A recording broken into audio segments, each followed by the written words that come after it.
हम लोग बात कर रहे थे उस चैप्टर पे कि गलतियों का प्रभाव ये क्या क्या होता है। अगर ट्रायल कोर्ट कुछ गलती करता है तब क्या क्या हो सकेगा। गलत स्थान में कार्यवाही हो गई, अपीलेट कोर्ट रिविजनल कोर्ट के समक्ष पहली बार ये बात उठ रही है, या फ्रेमिंग ऑफ चार्ज ये नहीं हुआ, या अन्वेषण के दौरान जो 183 का स्टेटमेंट रिकॉर्ड किया गया, या अभियुक्त की परीक्षा जिस ढंग से हुई वो गलत ढंग से हो गए, तब उन गलतियों के संबंध में न्यायालय की शक्तियां ये क्या क्या रहेंगी, इस संबंध में चर्चा हो रही थी। और मजिस्ट्रेट कोर्ट कुछ प्रकार की गलतियां अगर करता है तो उनके प्रभाव क्या क्या होंगे ये हम लोगों ने देखा। पूर्व की सीआरपीसी में धाराएं 460 461 थी, और अब शायद 507 508 509 इस प्रकार की धाराएं हो गई। अब उनमें सेकंड लास्ट धारा क्या कहता है? कहता है निष्कर्ष या दंडादेश कब गलती, लोप या अनियमितता इसके कारण उलटने योग्य है। तो जो मार्जिनल नोट का शीर्षक है वो अपने आप में ही कह रहा है कि गलती, लोप या अनियमितता कुछ भी हो, सदा और सर्वदा नियम ये नहीं है कि हमेशा निष्कर्ष, आदेश और दंडादेश उलटने योग्य ही होगा, ये नहीं है नियम। उसका कारण हम लोगों ने कई बार चर्चा किया है कि सीआरपीसी क्या है, प्रक्रिया की विधि है, और ये ठीक है कि अगर प्रक्रिया से काम किया जाए तो वो लक्ष्य है जिसे प्राप्त करने के लिए प्रक्रिया बनाई गई है, क्योंकि प्रक्रिया किसी न किसी लक्ष्य को समर्पित है। पहले आप कोई लक्ष्य ये तय करते हैं और फिर उस लक्ष्य तक पहुंचने के लिए जो मार्ग आप निश्चित करते हो उसी को प्रक्रिया ये कहा जाता है। तो प्रक्रिया तो लक्ष्य तक पहुंचने का सिर्फ उपाय है। ये ठीक है कि सभी व्यक्ति लक्ष्य तक पहुंचना कठिन पाएंगे, क्योंकि व्यक्तियों की बौद्धिक क्षमताएं एक सी नहीं है। और अगर हमने कोई लक्ष्य ऐसा निर्धारित किया है जिस तक पहुंचने की जो जरूरत है वो किसी को भी पड़ सकती है, किसी विशेष व्यक्ति को नहीं, किसी को भी पड़ सकती है, तो बेहतर यह होगा कि उस लक्ष्य तक पहुंचने का एक निश्चित मार्ग ये बता ही दिया जाए, क्योंकि उस लक्ष्य तक पहुंचने का प्रयास विभिन्न बौद्धिक क्षमताओं के लोग करेंगे, और प्रत्येक बौद्धिक क्षमता का आदमी अपनी बुद्धि के मुताबिक ही लक्ष्य तक पहुंचने का प्रयास ये करेगा। और यह भी हो सकता है कि व्यक्ति जो लक्ष्य तक पहुंचने का प्रयास कर रहा है वो अंततः व्यक्ति है और वैयक्तिक दोषों इससे मुक्त नहीं होगा। तो लक्ष्य तक पहुंचने में वो जो आदमी के अंदर पाई जाने वाली बुराइयां, किसी के प्रति प्रेम, किसी के प्रति घृणा, इनसे ग्रसित हो जाए, और इस कारण तक, ठीक है, इस कारण से उसकी लक्ष्य तक की यात्रा ये अशुद्ध हो जाए, ये शुद्ध ना रहे। तो इन दोनों जरूरतों के मद्देनजर लक्ष्य तक पहुंचने के लिए एक रास्ता, स्टैंडर्ड ये तय कर दिया जाता है, उस रास्ते को ही प्रक्रिया कहते हैं। तो ये ठीक है कि अगर उस प्रक्रिया से चला जाए तो वैयक्तिक दोषों से प्रभावित हुए बिना लक्ष्य तक पहुंचना यह आसान हो जाएगा। हालांकि यह भी हो सकता है कि फिर भी लक्ष्य तक पहुंचना या तो कठिन रहे या अशुद्ध हो जाए, फिर भी यह संभव है, लेकिन संभावना न्यूनतम हो जाएगी। और इसीलिए लक्ष्य तक पहुंचने का एक रास्ता हमेशा स्टैंडर्ड तौर पर निर्धारित कर दिया जाता है। उस रास्ते को ही प्रक्रिया कहा जाता है। इसका मतलब यह हुआ कि प्रक्रिया लक्ष्य तक पहुंचने का रास्ता है। लक्ष्य यही लक्ष्य है, प्रक्रिया स्वयं में लक्ष्य नहीं है। अगर व्यक्ति लक्ष्य तक पहुंच गया तो प्रक्रिया कैसी थी लक्ष्य तक पहुंचने की, यह कोई याद नहीं रखता। हालांकि माना यह जाता है कि लक्ष्य तक पहुंचने के लिए प्रक्रिया पवित्र यही अपनानी चाहिए, लेकिन अगर लक्ष्य तक पहुंचने के लिए लांछित प्रक्रिया यह भी अपना ली जाए तो भी सामाजिक जीवन का सत्य यही है कि लक्ष्य तक पहुंचना ही महत्वपूर्ण माना जाता है। किसी ने प्रसिद्धि और पैसे कैसे इकट्ठा किए इससे मतलब नहीं है। प्रसिद्धि और पैसा, प्रसिद्धि, पैसा और ताकत किसी के पास है, बस इतना पर्याप्त है, और लोग उसका सम्मान समाज में प्रारंभ कर देते हैं। हालांकि अच्छा यह है कि ठीक होना चाहिए और ठीक ढंग से होना चाहिए, लेकिन अगर ठीक हो गया तो फिर ढंग कोई भी हो अक्सर वो ठीक मान लिया जाता है, क्योंकि ठीक होना महत्वपूर्ण है। ठीक किस ढंग से हुआ यह महत्व की बात नहीं है, इसलिए प्रक्रिया की गलती है, ये कभी महत्व की बात मानी नहीं जाती है। हाँ, ये ठीक है कि आपको जानबूझकर प्रक्रिया इसे छोड़ने की इजाजत नहीं दी जाएगी। मामले का विचार होना ये विभिन्न बौद्धिक क्षमताओं के लोग करेंगे, और कम से कम लोअर जुडिशरी में बहुत मैच्योर पर्सनालिटी के लोग नहीं बैठे होंगे। बिल्कुल जहां से शुरुआत होनी है वहां पर बहुत इमेच्योर पर्सनालिटी का आदमी है, न्यायिक दृष्टिकोण से बैठा होगा। तो अगर उसे स्वतंत्र छोड़ दिया जाए, प्रक्रिया बनाई ना जाए, तो गलतियों की संभावना ज्यादा है। और वो कितना भी मैच्योर हो, प्रक्रिया न बनाई जाए तो निरंकुशता की भी संभावना ये भी लगातार बनी हुई है। इसलिए निरंकुशता और गलती की संभावना, इन दोनों को हटाने के लिए स्टैंडर्ड तौर पर प्रक्रिया ये विधायिका स्वयं बना देती है, और वो प्रक्रिया बीएनएसएस सीआरपीसी इस रूप में आपके सामने है। लेकिन फिर भी अगर प्रक्रियागत गलती हुई है और जानबूझकर नहीं की गई, कोई लोप हो गया, होना चाहिए था वैसा लेकिन नहीं हुआ, और उसका परिणाम और प्रभाव कोई नहीं हुआ, अमुक व्यक्ति को, अमुक साक्षी को सम्मन जारी होना चाहिए था, नहीं हुआ, लेकिन साक्षी न्यायालय में आ गया। अब आप कहो कि साक्षी का साक्ष्य अंकित ही नहीं होगा, क्यों? उसे सम्मन जारी नहीं किया गया,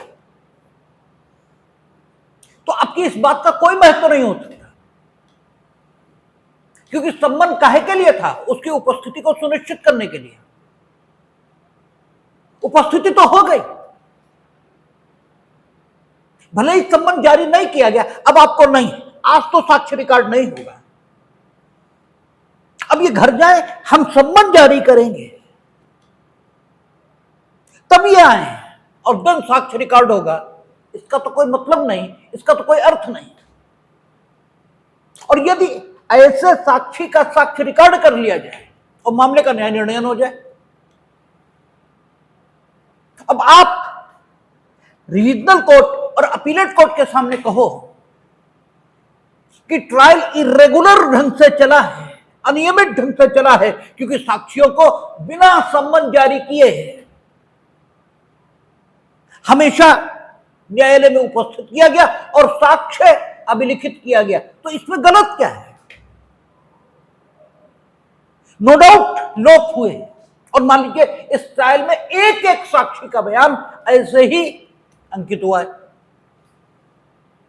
तो आखिर इसमें क्या गलत हो गया? केवल इस लोप के कारण जो विचारण है, यानी विचारण का जो निष्कर्ष है, जो आदेश है, जो दंडादेश है, ये उलटने योग्य हो गया। ये कैसे स्वीकार कर लिया जाए और ये कैसे मान लिया जाए? ठीक है, गलती है। कुर्की जिस ढंग से जारी होनी चाहिए थी नहीं है वैसी। ऊपर न्यायालय का नाम होना चाहिए था, फिर बात संख्या होनी चाहिए थी, फिर अभियुक्त का विवरण होना चाहिए था, प्रिजाइडिंग ऑफिसर के सिग्नेचर होने चाहिए थे, मोहर होनी चाहिए थी। सब कुछ उल्टा है, सबसे ऊपर प्रिजाइडिंग ऑफिसर के सिग्नेचर है, फिर मोहर है, फिर नाम लिखा है, सब कुछ गलत है। प्रारूप त्रुटिपूर्ण है, ठीक है, वैसा प्रारूप नहीं है जैसा होना चाहिए। प्रारूप में लोभ भी है, प्रारूप जिस ढंग से सर्व होना चाहिए था वो भी नहीं हुआ। सबसे पहले पुलिस ऑफिसर को जाना चाहिए था, ठीक है, जो होना चाहिए था नहीं हुआ, लेकिन काम एकदम ठीक हुआ, जो होना था वही हुआ। तो फिर जो प्रक्रियागत अनियमितताएं हैं, इनका अर्थ क्या बचा? प्रक्रिया काहे के लिए थी? प्रक्रिया लक्ष्य तक पहुंचने के लिए थी। प्रक्रिया हमेशा क्या है? यह कहा जाता है प्रक्रिया अच्छी मेड है, ठीक है। जो फ्रेज उपयोग किया जाता है वो यह है कि प्रोसीजर मेड के समान है। मेड के समान मीनिंग देर बाय प्रोसीजर का काम सेवा करना है, लक्ष्य की साधना करना है, लक्ष्य हासिल हो इसके लिए ध्यान होना चाहिए। प्रक्रिया में गलतियां कितनी हुई इसका कोई अर्थ नहीं, और इसीलिए हमें तो कोर्ट में बहुत तेज गुस्सा आने लगती है, लेकिन कोई फायदा भी नहीं गुस्सा करने से, क्योंकि वहां आपको सिखाया ही यही जाता है। तत्व की बात तो सीखेंगे ही नहीं, क्योंकि तत्व की बात सीखने में तो दिक्कत है। मानिए जब आप पुलिस रेगुलेशन पढ़ेंगे, पुलिस रेगुलेशन के उस पार्ट को जो विवेचना से संबंधित है, विवेचना की शक्ति कहां है? सीआरपीसी में। किसको है? एसएचओ को। विवेचना में क्या क्या करेगा उसके संबंध में ताकतें, ठीक है, और विवेचना में जो कुछ किया जाएगा उस सबका वर्णन आपको सीआरपीसी में मिलेगा। लेकिन वो जो कुछ किया जाना है विवेचना के दौरान, वो कैसे किया जाएगा इसके संबंध में डिटेल्ड विवरण आपको कहां मिलेगा? पुलिस रेगुलेशन में। और इसीलिए जब आप एपीओ का एग्जाम देते हैं तो पुलिस रेगुलेशन उसका पार्ट होता है, और पुलिस रेगुलेशन का भी वो पार्ट जो विवेचना से संबंधित है, उससे आपसे सवाल किए जाते हैं। तो पुलिस रेगुलेशन ये कहता है कि आरोप पत्र में साक्ष्यों के नाम अंकित किए जाएंगे। अन्वेषण अधिकारी उन साक्ष्यों के नाम आरोप पत्र में अंकित करेगा जिन्हें मामले के विचारण के दौरान अभियोजन के समर्थन में पेश करने का विचार है। उनके नाम ये अंकित किए जाएंगे।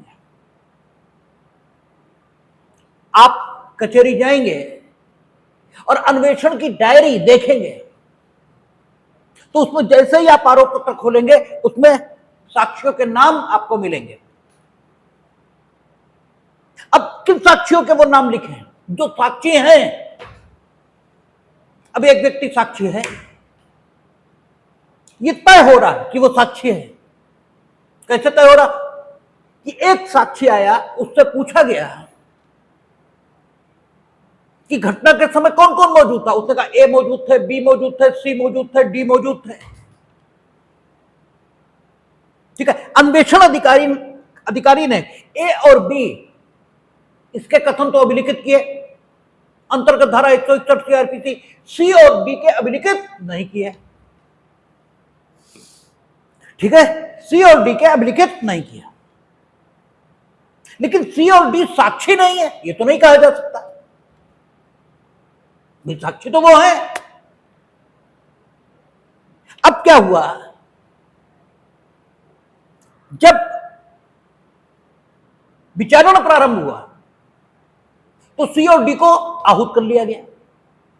किया जा सकता है, ठीक है, क्योंकि सी और डी साक्षी हैं। अन्वेषण अधिकारी ने उनका कथन अभिलिखित किया या नहीं किया, इससे मतलब नहीं।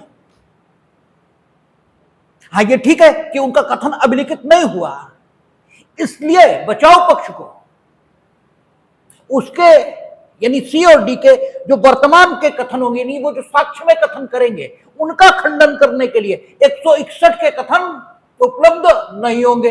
ये ठीक है, ये सही है। और चूंकि खंडन करने का अवसर बचाव पक्ष के पास नहीं होगा, इसलिए सी और डी इनके कथनों की विश्वसनीयता वो नहीं हो सकती जो ए और बी के कथनों की है। ये सही है। यानी एविडेंटरी वैल्यू क्या है वो सवाल अलग है, लेकिन एविडेंस सी और डी का ग्राह्य नहीं है, ये कैसे कहा जा सकता है? ये तो कहा ही जा सकता है कि ग्राह्य है और पेश किया जाएगा। अब सी और डी जब न्यायालय में आएंगे और उनका स्टेटमेंट आप रिकॉर्ड कराना चाहते हो, ठीक है, तो स्टेटमेंट आप साक्ष्य में रिकॉर्ड कराना चाहते हो ना, तो साक्ष्य में तभी रिकॉर्ड हो सकता है जबकि न्यायालय या तो अपेक्षा करे या अनुमति दे। ठीक है, क्योंकि साक्ष्य किस कथन को कहते हैं? भारतीय साक्ष्य अधिनियम की धारा 3 के मुताबिक उस कथन को जो न्यायालय की कार्यवाही में न्यायालय की अपेक्षा से या न्यायालय की अनुमति से किया जाए। ठीक है, वही साक्ष्य। अच्छा, अब जरा आइए, अनुमति दो प्रकार से है, एक विविक्षित, दूसरी अभिव्यक्त, लिखित और मौखिक। ठीक है ना, अनुमति देने के तरीके लिखित और मौखिक है। अनुमति लिखित है तो हमेशा अभिव्यक्त होगी, और अनुमति मौखिक है तो वो अभिव्यक्त और विविक्षित दोनों हो सकती है। आप मेरे समक्ष कुछ कर रहे हो और हम आपको टोक नहीं रहे, जबकि हमें टोकने का अधिकार है। इसका मतलब है मेरी विविक्षित अनुमति है। अब क्या होता है वहां, कोई ऐसा विटनेस, अच्छा एक स्थिति और हो सकती, सी और डी का कथन 161 में अभिलिखित हुआ, लेकिन जो अन्वेषण अधिकारी था उसने सी और डी का नाम आरोप पत्र में साक्षी की संस्थिति में दर्शित नहीं किया। यह भी होता है, दोनों स्थितियां होती हैं। अब ये सी और डी आए, चाहे इनके 161 में कथन अभिलिखित हुए किंतु इनका नाम आरोप पत्र में दर्शित नहीं है, या फिर इनका 161 का कथन नहीं है लेकिन ये साक्षी हैं, और कोर्ट ठीक है लगा हुआ है और हमने परीक्षित करा दिया साक्षी को। तो कई बार डिफेंस के लोग आते हैं कि वो आपने परमिशन नहीं ली, तो इतना क्रोध चढ़ने लगता है जिसका कोई हिसाब नहीं। ये साहब बैठे हैं, ठीक, हमने इनके सामने परीक्षित कराया, तो परमिशन ओरल, लिखित, इंप्लाइड, एक्सप्रेस सब तरीके से होती है। तो परमिशन नहीं ली, ये कहां है? परमिशन तो ली तभी तो परीक्षित हुआ, नहीं कैसे हो गया? यहां इंप्लाइड परमिशन मानी जाएगी। अब ये उनकी समझ नहीं आता, नहीं सर, वो फिर हम अंत में झीक के कह दिया करते मेरी शिकायत कर दो। हमने नहीं ली, मेरी शिकायत कर दो। ठीक है, तो हमारे वर्तमान साहब तो थोड़ा सौम्य हैं, जो हमारे पिछले साहब थे वो थोड़ा अक्खड़ किस्म के थे। तो कहते तो ठीक है नहीं ली, हम बैठे तो हैं, उन्हें परीक्षित करा दिया, गलत क्या किया। अब गलत क्या किया ये तो इन्हें भी नहीं मालूम है। ठीक है, इन्हें तो सीख रखा है कि ये कहना है। और यही ठीक आपको जोली एलएलबी 2 में दिखाया है, यही ठीक जोली एलएलबी पिक्चर में आपको दिखाया गया है कि एडवांस नोटिस दिया जाएगा। इसीलिए हम कहते हैं कि वो डायरेक्टर थोड़ा मेहनती आदमी है, उसने थोड़ा कानून को पढ़ा है, अन्यथा वो बात ला ही नहीं सकता। ठीक है, बड़ी टेक्निकल बात है। ठीक है, उसने निश्चित रूप से वकीलों से सलाह की है या कानून की प्रक्रिया को जाना और समझा है, तभी वो सीन आ सकता है, अन्यथा आएगा नहीं। पहले के डायरेक्टर्स की तरह नहीं था, किसी दिन मेरा मन बना तो कुछ बोलेंगे लिखेंगे कि अभिनय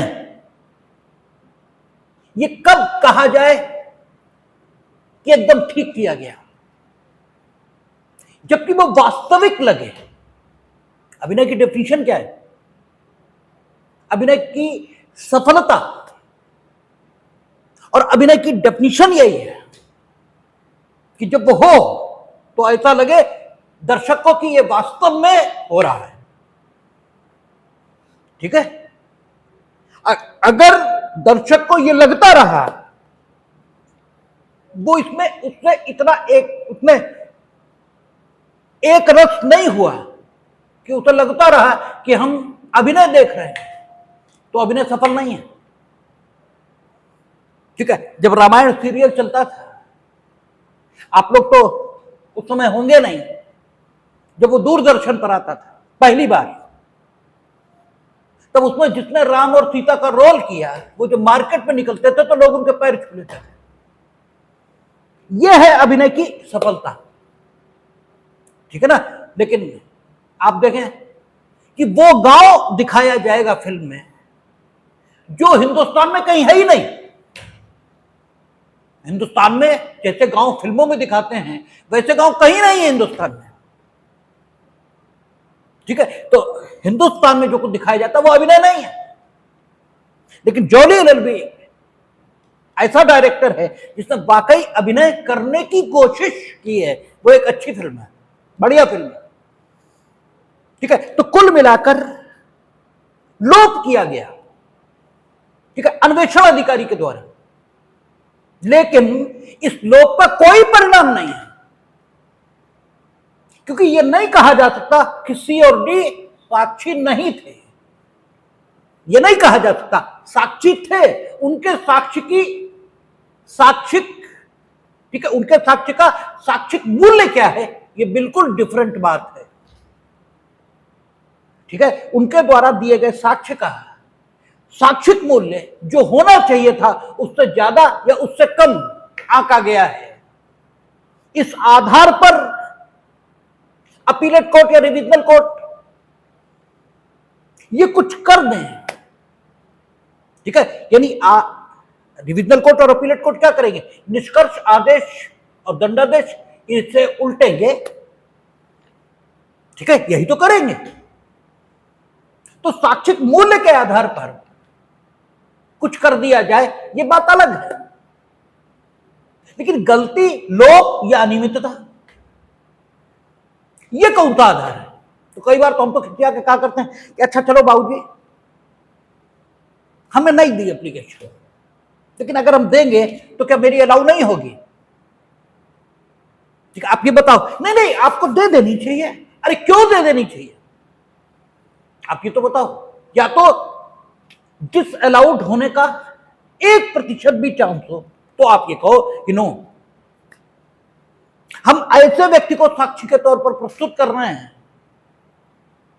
जिसका नाम न तो अन्वेषण अधिकारी ने साक्षियों की सूची में दिया, न उसका 161 के कथन में कहीं उल्लेख है।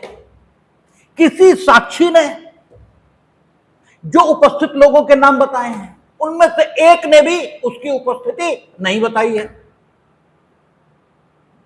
अब अगर हम साक्षी प्रस्तुत कर रहे हैं, निश्चित रूप से आपका हक बनता है कि आपको ऑब्जेक्शन का मौका मिलना चाहिए और हमें एप्लीकेशन देनी चाहिए। ठीक है, यहां पर अगर न्यायालय की अनुमति लेने का लोभ किया गया है तो डेफिनेटली मामला उलटने योग्य भी हो सकता है। ठीक है, लेकिन हर बार ऐसा हो यह आवश्यक नहीं है। बताया गया कि एक व्यक्ति का अपहरण हुआ और फला मकान में उसे रखा गया। ठीक है, मान लीजिए यह बताया गया कि एक लड़की का शादी के उद्देश्य से या उसे इलिसिट इंटरकोर्स का विषय बनाने के उद्देश्य से अपहरण किया गया और महीने भर एक मकान में रखा गया। तो ठीक है, इसमें जो मकान मालिक वो नेचुरल विटनेस है। भाई एक महीने अगर किराए के मकान में रहे तो मकान मालिक ने देखा होगा जो विपरीत है उसकी दिनचर्या को, और विपरीत की दिनचर्या सामान्य व्यक्ति की दिनचर्या नहीं हो सकती। अब भले ही मकान मालिक इसका उल्लेख कहीं ना हुआ हो लेकिन वो साक्षी है। ठीक है, उस पर ऑब्जेक्शन नहीं हो सकता। लेकिन नेचुरल क्रम में कोई विटनेस लगता भी नहीं है और कहीं नाम भी नहीं है उसका, और हम उसको विटनेस के तौर पर प्रस्तुत कर रहे हैं तो ऑब्जेक्शन डेफिनेटली बनता है। लेकिन जो नेचुरल क्रम में विटनेस लगता है वो कहीं नहीं हो तो भी वो विटनेस तो है। उसके द्वारा दिए गए एविडेंस का एविडेंटरी वैल्यू क्या होगी वो डिफरेंट सवाल है। ठीक है, उसे डिफरेंट कंसिडरेशन के आधार पर डिसाइड किया जाएगा, लेकिन वो विटनेस नहीं है ये नहीं कहा जा सकता। ठीक है, तो किसी गलती, लोप या अनियमितता इसके कारण वो निरीक्षण न्यायालय या अपीलेट न्यायालय द्वारा निष्कर्ष आदेश या दंडादेश को कब उलट देना चाहिए ये यहां बताया गया, और कब उलट देना चाहिए अगर यह बताया गया, इसका मतलब यहां यह भी बताया गया है कि कब नहीं उलटना चाहिए। ठीक है, दोनों बातें बताई गई। तो सीधी सी बात, तभी उलटना चाहिए जबकि गलती, लोप या अनियमितता इसके कंटिन्यू रहने के कारण वस्तुतः न्याय नहीं हुआ। और अगर गलती, लोप या अनियमितता इस प्रकार की है कि वो होती न होती है, न्याय पर कोई असर नहीं आया है, तो केवल गलती, लोप या अनियमितता हो गई, इससे कोई फर्क नहीं पड़ता। आप देखें यही भाषा लिखी है, कहता है इसमें इसके पूर्व अंतर्विष्ट उपबंधों के अधीन, यह है इसमें इसके पूर्व अंतर्विष्ट उपबंधों के अधीन, यानी अब तक जो बातें हम लोग पढ़कर आए उनमें कहीं अभिव्यक्त रूप से यह लिखा है कि नहीं ऐसा ही होगा और वैसा करने का लोप कर दिया गया, और पीछे लिखा है कि यदि ऐसा न किया गया तो फिर ठीक है आदेश, दंडादेश ये पारित ही नहीं किया जा सकता। तब बात अलग हो गई, क्योंकि फिर कानून का प्रोविजन वो भी है और वो स्पेसिफिक प्रोविजन हो गया, और फिर निर्वचन का सामान्य सिद्धांत आएगा कि जहां पर स्पेसिफिक प्रोविजन मौजूद है वहां जनरल प्रोविजन लागू नहीं होगा। स्पेसिफिक सिचुएशन में स्पेसिफिक प्रोविजन वो लागू होगा। अदरवाइज जनरल प्रोविजन क्या कहता है? जनरल प्रोविजन कहता है इसमें इसके पूर्व अंतर्विष्ट उपबंधों के अधीन यह है कि सक्षम अधिकारिता वाले न्यायालय द्वारा, अब फिर शर्त आ गई, न्यायालय सक्षम होना चाहिए,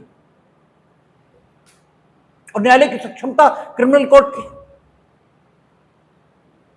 ये यूं कहें चाहे क्रिमिनल कोर्ट हो और चाहे दीवानी न्यायालय हो,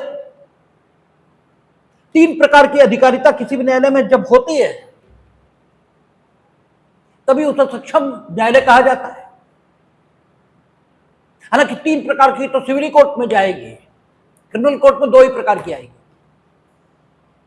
जब हम लोग सीपीसी पढ़ेंगे तो अधिकारिता 3 प्रकार की हो जाएगी, धन संबंधी, स्थानीय अधिकारिता और विषय वस्तु संबंधी। और यहां 2 प्रकार की रहेगी। विषय वस्तु संबंधी यानी वो मामला क्रिमिनल कोर्ट द्वारा विचारणीय होना चाहिए, लेकिन क्रिमिनल कोर्ट, एग्जीक्यूटिव मजिस्ट्रेट के कोर्ट वो भी हैं, विशेष न्यायालय ये भी है, न्यायिक मजिस्ट्रेट प्रथम श्रेणी के न्यायालय वो भी है, और कोर्ट ऑफ सेशन वो भी है। और विषय वस्तु के मुताबिक जो मामले हैं दांडिक, वो judicial magistrate of the first class और सेशन कोर्ट इनके द्वारा विचारणीय बताए गए। तो विषय वस्तु संबंधी अधिकारिता कहां है? सीआरपीसी की फर्स्ट शेड्यूल वो बताएगी कि मामले की विषय वस्तु के संबंध में किस न्यायालय को अधिकारिता प्राप्त है, सेशन कोर्ट को या मजिस्ट्रेट कोर्ट को। और अधिकारिता संबंधी प्रोविजन सीआरपीसी में कहां दिए थे? 177 से 189 और 20 जोड़ दीजिए तो 187 से शुरू हो गए होंगे बीएनएसएस में, क्योंकि शुरुआत में 20 जोड़ दीजिए तब सही बीएनएसएस का सेक्शन आ जाता है। तो जब स्थानीय अधिकारिता और विषय वस्तु संबंधी अधिकारिता ये न्यायालय में होगी तो वो सक्षम अधिकारिता का न्यायालय होगा। यानी अगर विचारण सक्षम अधिकारिता के न्यायालय इसी में नहीं चल रहा तो ये तो लोप ऐसा है, ठीक है, कि इसे लोप नहीं, इसे तो ब्लंडर कहा जाना चाहिए। ये गलती थोड़ा ही है, ये मिस्टेक थोड़ी है, ठीक है ना। चलना चाहिए मजिस्ट्रेट क्या चल रहा था, एग्जीक्यूटिव मजिस्ट्रेट क्या चलना चाहिए था, सेशन में चल रहा था मजिस्ट्रेट क्या।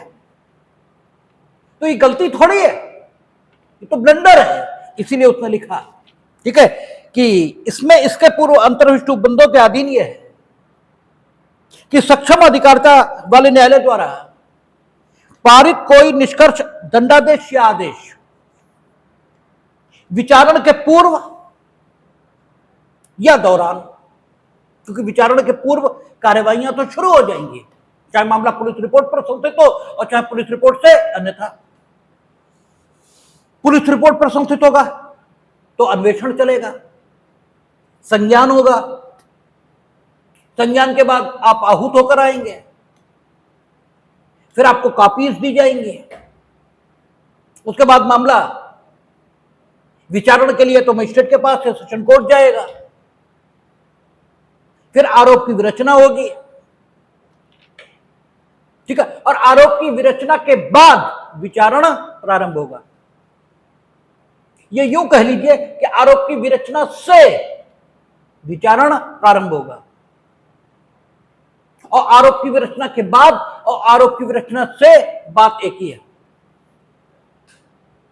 क्योंकि जब तक आरोप की विरचना नहीं हुई तब तक मसला आरोप की विरचना के पूर्व का है।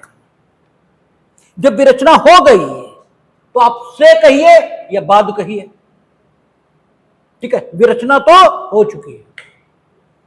तो विचारण हमेशा आरोप की विरचना के बाद, तो कार्रवाइयां तो उससे पहले भी चलेंगे, और अगर मसला पूर्व पुलिस रिपोर्ट से अन्यथा संस्थित मामलों का है तो भी कार्यवाही पूर्व में चलेगी। इसीलिए लिखा है उतना कि गलती चाहे विचारण से पूर्व हुई हो और चाहे बाद में, लोप चाहे विचारण से पूर्व हो चाहे बाद में, अनियमितता चाहे विचारण से पूर्व की हो चाहे बाद की, ठीक है। पूर्व या दौरान परिवाद, सम्मन, वारंट, उद्घोषणा, आदेश, निर्णय या अन्य कार्यवाही में हुई या इस संहिता के अधीन किसी जांच या अन्य कार्यवाही में हुई किसी गलती, लोप या अनियमितता या अभियोजन के लिए मंजूरी में हुई किसी गलती या अनियमितता के कारण अपील, पुष्टिकरण या पुनरीक्षण न्यायालय द्वारा तब तक न तो उल्टा जाएगा और न ही परिवर्तित किया जाएगा जब तक कि न्यायालय की राय यह नहीं है कि उसके कारण वस्तुतः न्याय नहीं हो पाया है। जब तक ऐसा ना लगे कि न्याय नहीं हो पाया, तब तक नहीं उल्टा जाएगा। एक विटनेस ऐसा पेश कर दिया गया जो कहीं है ही नहीं, और उसके बारे में प्रतिपक्षी को आपत्ति का अवसर यह भी नहीं दिया गया। और कन्विक्शन या एक्विटल जो हुआ, उसमें मेजर रोल उसी साक्षी के साक्ष्य का बताया गया। अब मामला ऐसा है कि इस गलती या लोप या अनियमितता के कारण वस्तुतः न्याय नहीं हो पाया। अदरवाइज हर गलती लोप या अनियमितता के कारण वस्तुतः न्याय नहीं हुआ, ऐसी दशा नहीं होती। इसीलिए सेक्शन है। आगे क्या कहता है कि यह अवधारित करने में कि क्या इस संहिता के अधीन किसी कार्यवाही में किसी गलती, लोप या अनियमितता या अभियोजन के लिए मंजूरी में हुई किसी गलती या अनियमितता के कारण न्याय नहीं हो पाया है, न्यायालय इस बात को ध्यान में रखेगा कि क्या वह आपत्ति कार्यवाही के किसी पूर्वोत्तर प्रक्रम में उठाई जा सकती थी और उठाई जानी चाहिए थी। यह आपसे कहा गया, लगातार बोला जाता है कि अगर आपको परेशानी होगी तो सामान्य बुद्धि का नियम यह है कि आप बोलोगे जरूर, आप शिकायत जरूर करोगे, तो वस्तुतः न्याय हो पाया या नहीं हो पाया, इसे अवधारित करने में इसका ख्याल भी रखा जाएगा न्यायालय के द्वारा। इसका ही ख्याल रखा जाएगा ये नहीं कहा, इसका भी ख्याल रखा जाएगा कि आप जो आपत्ति आज उठा रहे हो,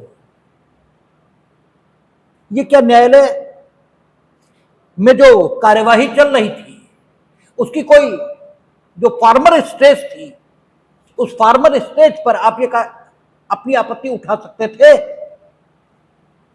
और क्या आपको उठाना चाहिए थी? आपको बुलाया नहीं गया, तब तो बात अलग है, लेकिन बुलाया गया तब तो आपत्ति आपको उठानी चाहिए थी। भाई क्या कर रहे हो, विटनेस कहां से ले आए थे आप? ये तो एफआईआर में भी नहीं है, चार्जशीट में नहीं, किसी गवाह ने नहीं कहा कि ये मौके पर थे। ठीक है, किसी अन्वेषण अधिकारी ने कोई इनका नाम नहीं लिया। ये आप लाए कहां से? आपने उस समय कुछ नहीं कहा, आपने उठा के क्रॉस एग्जामिन कर लिया उस गवाह को, क्रॉस एग्जामिन करके आप घर चले गए। उसके बाद उसी पर सजा हो गई आपको, या उसी पर एक्विटल हो गया। अब आप कह रहे हैं कि साहब हमें तो ऑब्जेक्शन का मौका ही नहीं दिया गया। ठीक है, तो अब आपकी बात क्यों सुनी जाए? इसका मतलब आप जानते थे कि ये विटनेस है, और आप ही ने जानबूझकर आईओ से मैनेज करके उसका नाम कहीं आने नहीं दिया, और अब वो सही बात कहने आ गया है। ठीक है, तो अब आपकी बात क्यों सुनी जाए? इसीलिए कहते हैं कि कानून में 2 और 2 4 नहीं है। ये ऐसे नहीं है कि यही होगा, ये ऑब्जेक्टिव टेस्ट है, और इसीलिए न्यायालय बने हैं। अन्यथा ये थोड़ी है कि डिसीजन बोले इनने स्वीकार कर लिया, इन्हें सजा हो जानी चाहिए। क्यों स्वीकार कर लिया ये भी तो देखना पड़ेगा।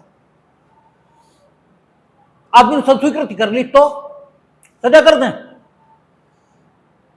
अभी तुम संस्वीकृति करोगे, ठीक है, मार के आगे कौन संस्वीकृति नहीं करता? और मार छोड़ो, ऐसी भावनात्मक परिस्थितियां हो सकती हैं जिनमें व्यक्ति संस्वीकृति कर लेगा। तो आम व्यक्ति तो यही देखता, बोले कन्फेशन कर लिया, उसने तो कबूल कर लिया, अब काहे का विचारना? तो विचारना तो तब भी होगा, कबूल किन परिस्थितियों में किया ये भी तो देखें। और देखने में क्या बुराई है? अगर परिस्थितियां ठीक मिलेंगी हम ठीक पाएंगे, ठीक है, और परिस्थितियां ठीक नहीं मिली तो हम क्यों उसके कबूलनामे पर चले? कोई मतलब नहीं है इस बात का। तो ये भी नहीं कि गलती लोप या अनियमितता अगर है तो विचारणा दूषित नहीं होगा, और यह भी नहीं कि दूषित होगा।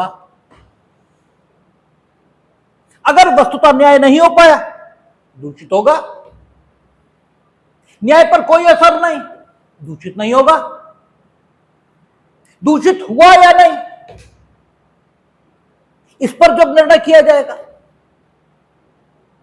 तो आपके कंडक्ट इसको भी ध्यान में रखा जाएगा, क्योंकि वो भी तो सुसंगत है। भाई किसी भी इशू को तय करने में उस इशू से संबंधित जो पक्षकार हैं उनके आचरण को ध्यान में रखना ही चाहिए। यह सामान्य बुद्धि का विषय है। हम लोग घरों में भी कहते हैं कि तुम्हारे चेहरे से तो नहीं लगता कि तुम्हें कोई अफसोस भी है। ठीक है, चलो नुकसान हो गया, कोई दिक्कत नहीं, हो जाने दो। लेकिन आपके मन में पीड़ा ये तो हो कि नुकसान हुआ, और पीड़ा ही नहीं, इसका मतलब तो आप खुद को सम्राट मानते हैं कि आप कुछ भी कर दें तो आपके लिए कोई विशेष बात ही नहीं है। तो मन में पीड़ा अगर है तो कोई बात नहीं, लेकिन मन में पीड़ा नहीं है तो यह आपकी मानसिक दशा की सूचना है।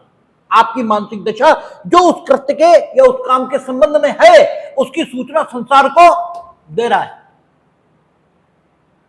ठीक है, आपका आचरण भले ही आप कुछ भी छिपाओ, लेकिन आपकी मानसिक दशा संबंधित स्थिति के बारे में क्या थी, इसकी सूचना लोगों को मिल रही है। तो ये जो फार्मूला है, जो मानव बुद्धि, तर्क और जो अनुभव है उससे जो विकसित हुआ है, इस फार्मूले को यहां भी लागू करेंगे कि जब हम यह तय करेंगे कि वस्तुतः न्याय हुआ है या नहीं हुआ, तो आपकी जो प्रतिक्रिया थी गलती, लोप या अनियमितता के प्रति, और जो प्रतिक्रिया होनी चाहिए थी, इनके बीच का जो अंतर है कि यह प्रतिक्रिया होनी चाहिए थी और यह है। विटनेस पेश हुआ,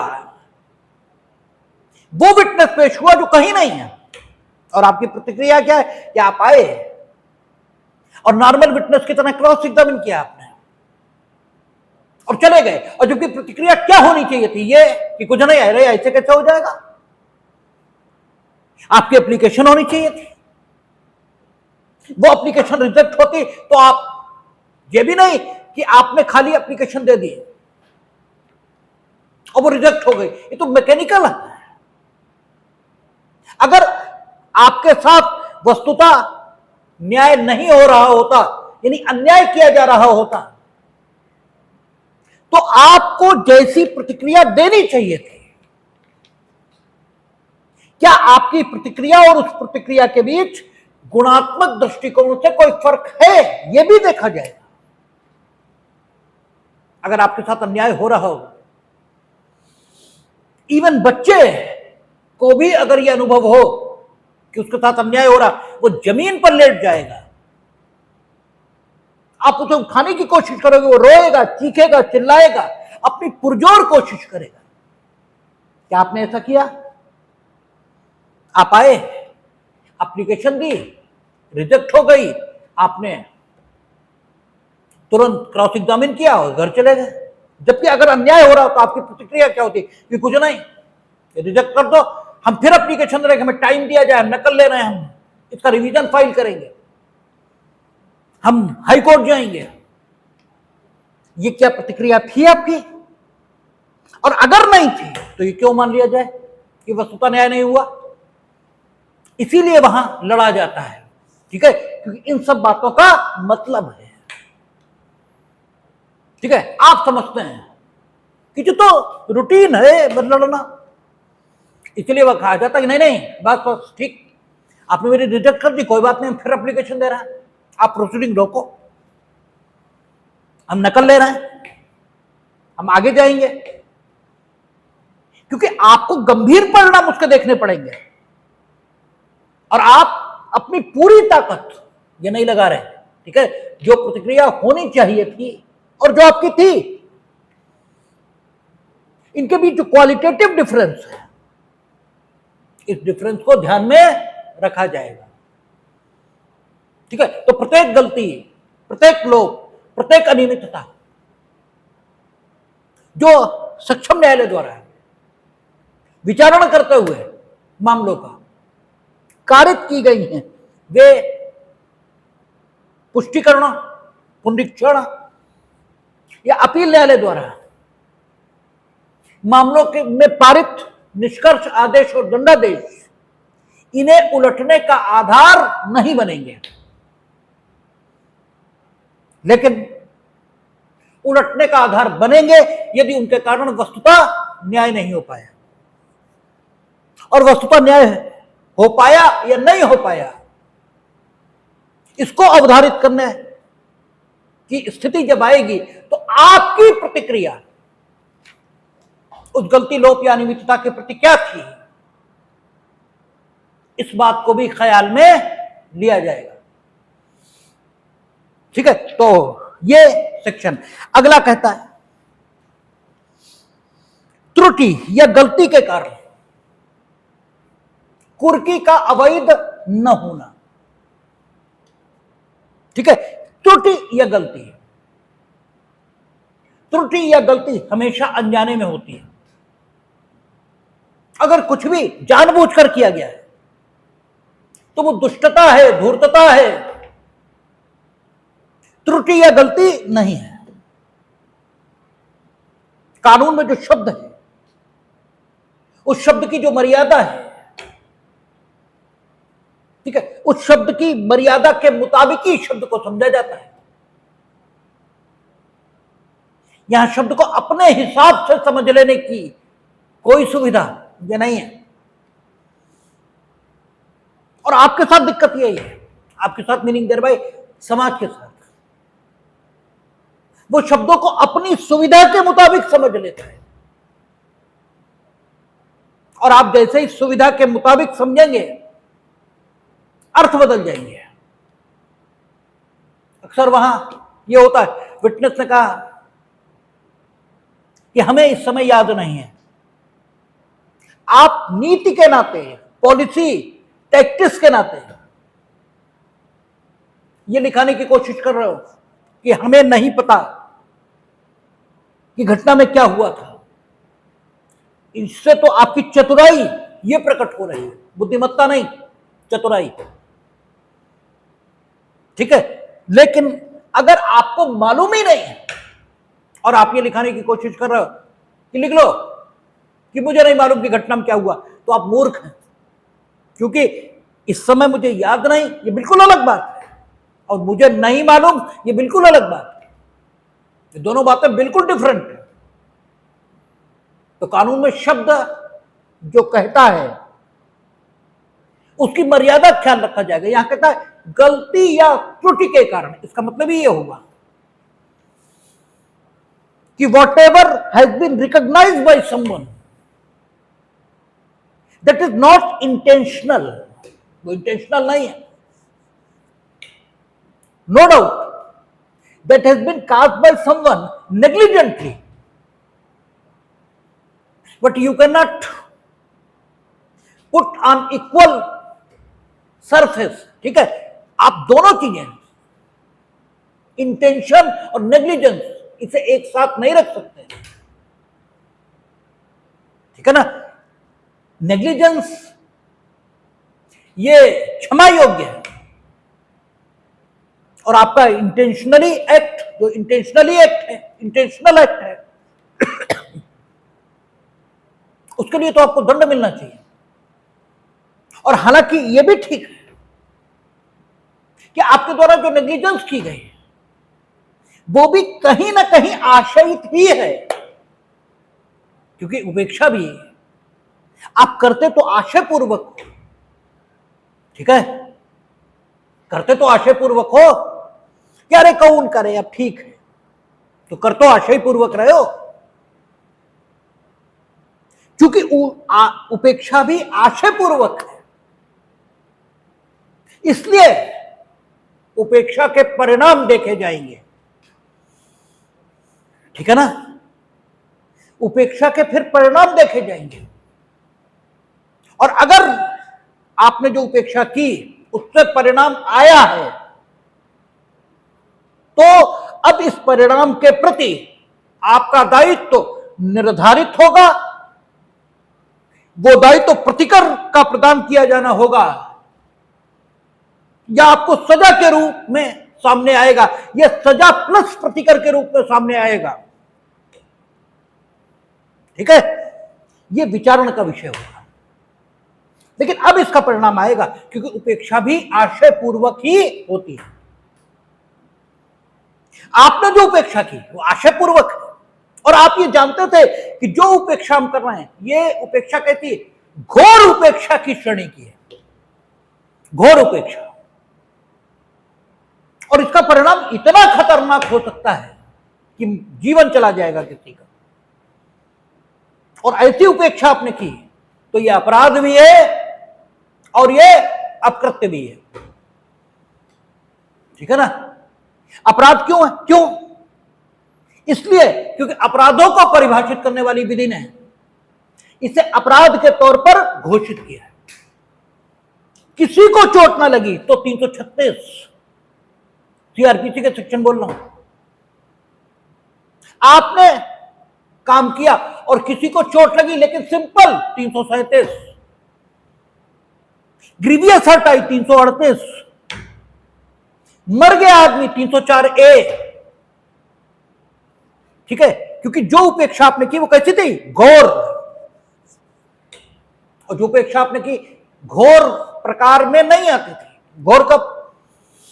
जब आप लगभग जानते हैं यही होगा। आप एमबीबीएस डॉक्टर हैं, तो इलाज का ऐसे कर रहे नेचुरोपैथी से, जिसके बारे में आपको कुछ नहीं मालूम, क्यों कर रहे थे ऐसा? ठीक है, क्यों कर रहे थे? आप सर्व विशेषज्ञ नहीं हो और किसी को बता रहे थे कि ये कुछ नहीं, जहरीला नहीं है, उसने पकड़ा, वो काट लिया उसने। ठीक है, नो डाउट सांप से कटवाने का कोई इरादा नहीं था आपका। वो होता तब तो culpable homicide, not amounting to murder, या मर्डर ये था। लेकिन घोर उपेक्षा है, घोर। आप जानते हो जो कर रहे हो उसका परिणाम बहुत गंभीर हो सकता है। आप सर्जन नहीं है, ऑपरेशन कर दिया, ये घोर उपेक्षा है। घोर है तो उपेक्षा ही है।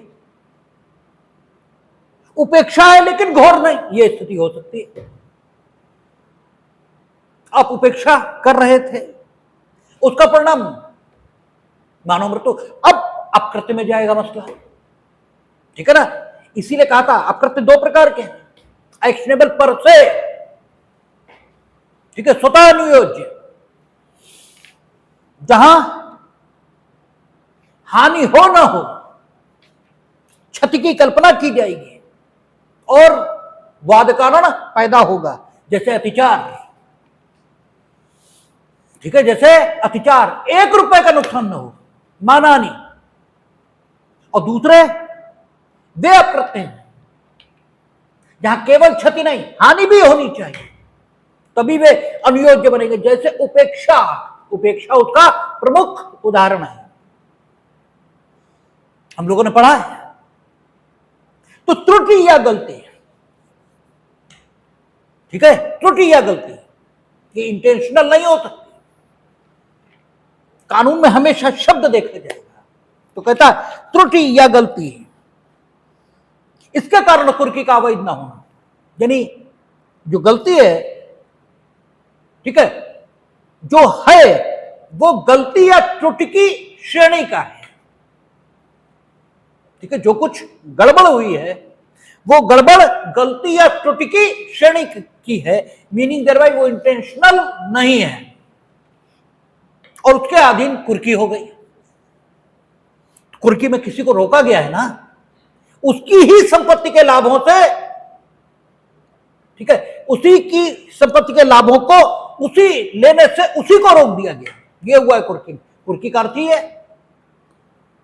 ये गंभीर स्थिति है।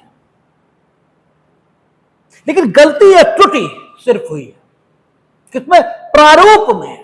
प्रारूप जो कुर्की का गया उसमें गलती या त्रुटि हुई, जानबूझकर उसमें भी कुछ नहीं किया गया, तो फिर मामला अवैध नहीं है। ठीक है, आपके अधिकारों पर विपरीत असर पड़ा, नहीं होना चाहिए, क्योंकि जहां व्यक्ति के अधिकारों पर विपरीत असर है वहां कानून का चेहरा बहुत कठोर है, कानून प्रक्रिया के मामलों में बहुत सख्त है। वो कहता ना, अगर व्यक्ति के अधिकारों पर विपरीत असर होना है तो फिर ऐसे ही, जैसे हम लोगों ने देखा था, जनता को लाभ देना है, आप एग्जीक्यूटिव शक्ति में भी दे सकते हैं। अब बस शुरू हो रहा है अनुच्छेद 16, हम लोग देखेंगे बहुत सी नौकरियां सिर्फ एग्जीक्यूटिव पावर के आधार पर गवर्नमेंट क्रिएट कर देगी, लेकिन दंड देना है फिर कानून चाहिए। ठीक है, व्यक्ति के अधिकारों पर विपरीत प्रभाव ये कानून के अभाव में नहीं डाला जा सकता, और यही आपकी समझ में नहीं आता। जब डीएम साहब अपनी एग्जीक्यूटिव पावर में अधिक ठंड या अधिक बरसात में छुट्टी कर देते हैं